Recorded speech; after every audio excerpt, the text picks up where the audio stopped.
반갑습니다. 12월 15일 주일 큐티 스케치 시간입니다.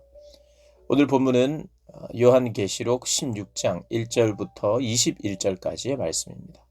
오늘 본문은 이렇게 시작합니다. 또 내가 들으니 성전에서 큰 음성이 나서 일곱 천사에게 말하되 너희는 가서 하나님의 진노의 일곱 대접을 땅에 쏟으라 하더라. 오늘 본문은 이제 일곱 대접 심판입니다. 일곱 대접의 재앙이죠. 오늘 금방 읽었던 것처럼 하나님께서 심판하십니다. 하나님께서요. 천사들을 통해서 쏟아 부으라는 거죠.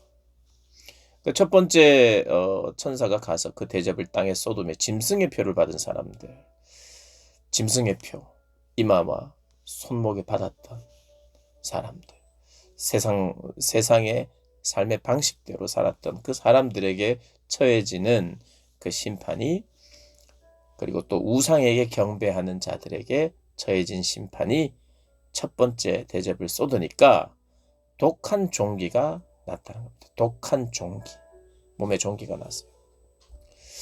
이들이 정말 잘 살기를 원했습니다. 그러나 건강을 잃어버리죠. 죽음에 이르는 병에 걸립니다. 종기가 생겨나요.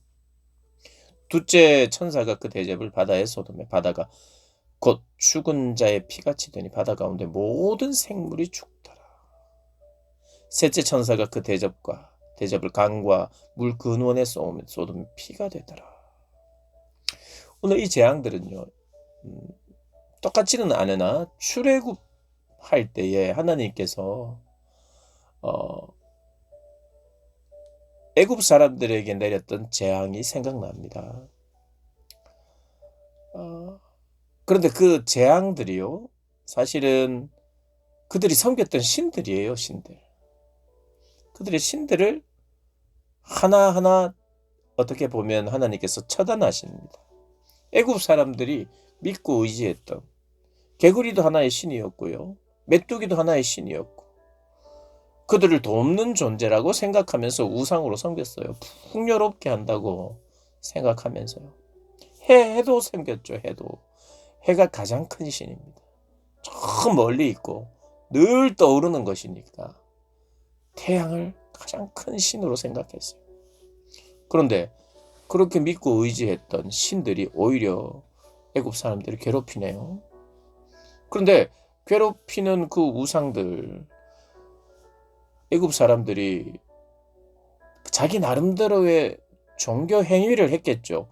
이런 재앙이 있을 때 개구리가 막 사람들을 괴롭힐 때, 메뚜기가 온 그 식물들을, 자기의 재산들을 갉아먹을 때,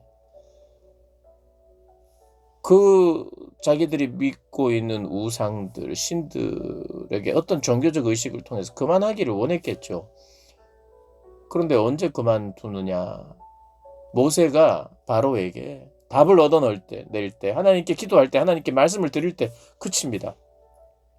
그러니 모든 메뚜기든 개구리든 그 모든 이 재앙들이 하나님의 말씀에 의해서 이 노예로 살고 있는 이스라엘이 지금 말하고 있는 그들의 여호와 하나님이 그것을 컨트롤한다는 것을 보여주는 거예요. 그러니까 애굽 사람들에게도 참신이 이 노예들의 신 여호와 하나님이시구나를 알게 됩니다. 심판을 통해서, 재앙을 통해서.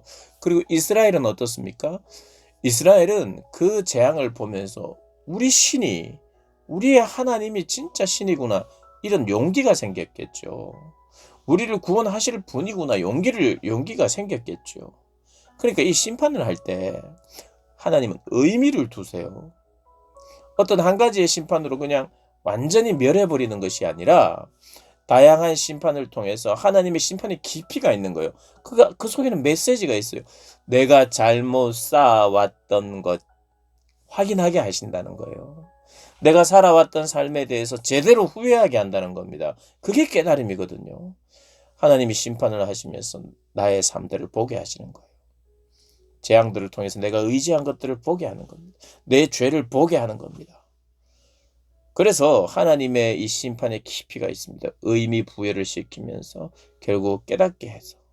그런데 지금 이미 늦었어요. 그러니까 이런 겁니다. 내 삶을 하나님은 내 삶 속에 어떤 사건들을 통해서 사건 사고들을 통해서 나에게 말씀하시는 게 있어요. 교훈하시고 나를 돌아보게 하시면서. 그래서 깨닫게 되면 돌아올 수 있는 기회가 되니 얼마나 좋습니까? 어떤 사건 사고가 생겼을 때 하나님 그것을 통해서 말씀하실 때가 있죠. 그래서 깨달았어요. 그럼 하나님께 돌아갑니다. 내가 하나님과 멀어져 있었구나. 내가 하나님과 막힌 담이 있었구나. 그걸 허물면 좋은 일입니까? 좋은 일이죠. 하나님과 나 사이의 문제들이 해결되고 깨닫고 바르게 하나님을 섬기고 살기로 결정하게 된다면 그 사건과 사고는 우리에게 복이죠. 불행이 아니죠. 왜냐하면 하나님과 더 가까워지고 하나님의 마음, 하나님의 뜻을 깨닫고 알게 되기 때문에 더 복된 것 아닙니까? 그렇게 깨달아서 돌이키는 사람, 돌이키는 상황은 참 감사하고 기쁜 상황이고요. 깨달아도 돌이키지 못할 때가 있어요. 그게 바로 마지막 때입니다. 그냥 깨닫기만 하는 거예요. 후회만 하는 겁니다. 계속해서 후회만 하는 거예요. 돌이켜서 하나님 받아주시지 않는 때, 그게 바로 마지막 심판의 때예요. 그러니까 깨달음은 똑같아요. 깨달음은. 결국 깨달음은 생깁니다.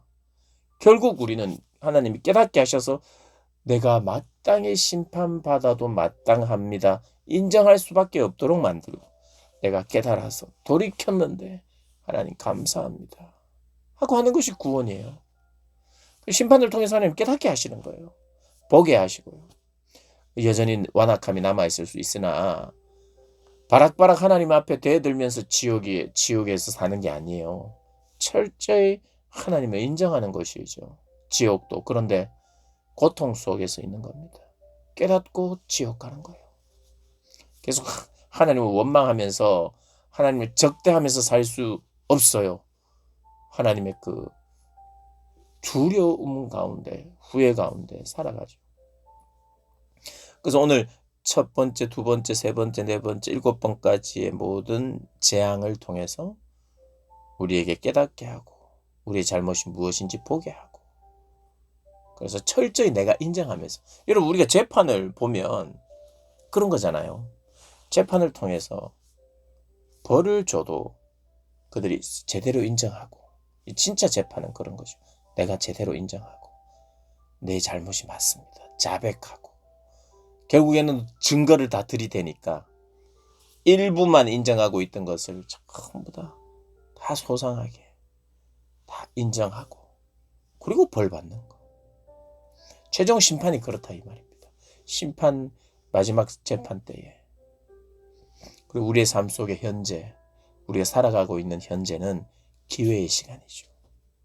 7 대접의 심판은 기회가 이제 끝난 시점이고